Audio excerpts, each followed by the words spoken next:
कोकणातून कोकणातल्या राजापूर तालुक्यातल्या शिवकालीन यशवंतगडाच्या वादग्रस्त विक्री व्यवहाराची चौकशी करण्याचे आदेश रत्नागिरीचे पालकमंत्री उदय सामंत यांनी दिले। येत्या 6 मे रोजी ते स्वतः यशवंतगडाची पाहणी करणार आहेत। यशवंतगडाच्या विक्रीचे प्रकरण झी मीडियानं सातत्यानं लावून धरलं होतं। शिवकालीन यशवंतगडाची 35 लाखांना विक्री करण्यात आल्यानं वाद निर्माण झालाय। गड आणि किल्ले ही राष्ट्रीय संपत्ती असल्यानं त्यांची विक्री होऊ शकते का असा प्रश्न या निमित्तानं निर्माण झालाय। दरम्यान याबाबत उदय सामंत यांनी झी मीडियाचे प्रतिनिधी अजित मांढरे यांच्याशी केलेली बातचीत पाहूया। उदय सामंत आपल्या सोबत आहेत। यशवंतगड जो विकला गेलेला आहे त्याबद्दल एक पालकमंत्री म्हणून आपण काय सांगाल?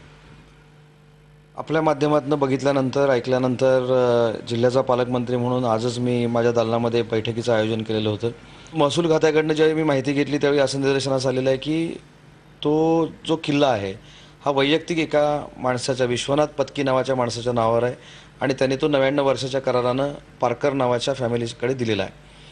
महसूल खात्यानं अशा पद्धतीचा अभिप्राय दिला आहे की त्यांना ती स्वायत्त जागा असल्यामुळं स्वायत्त अधिकार असल्यामुळं महसूल खात्यानं 99 वर्षाचा करार केलेला आहे। सगळे कागदपत्र आज आम्ही काढल्यानंतर त्याच्यामधनं आणि एक प्रकार पुढे आला की 1.5 महिन्यापूर्वी पुरातत्व विभागानं हा यशवंतगड केंद्र शासनाकडे किंवा राज्य शासनाकडे हस्तांतरित व्हावा आणि राज्य संरक्षित किल्ला तो बनावा अशा पद्धतीचा प्रस्ताव देखील जिल्हाधिकाऱ्यांकडे दिलेला आहे।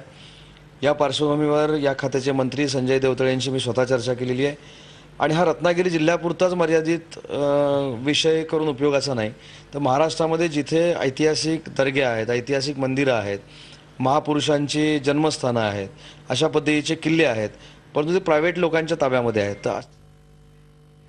आता बातमी औरंगाबादची। एप्रिल महिन्यात उन्हाचा पारा 42 अंशांवर गेल्यामुळे सर्वसामान्यांच्या काळजाचा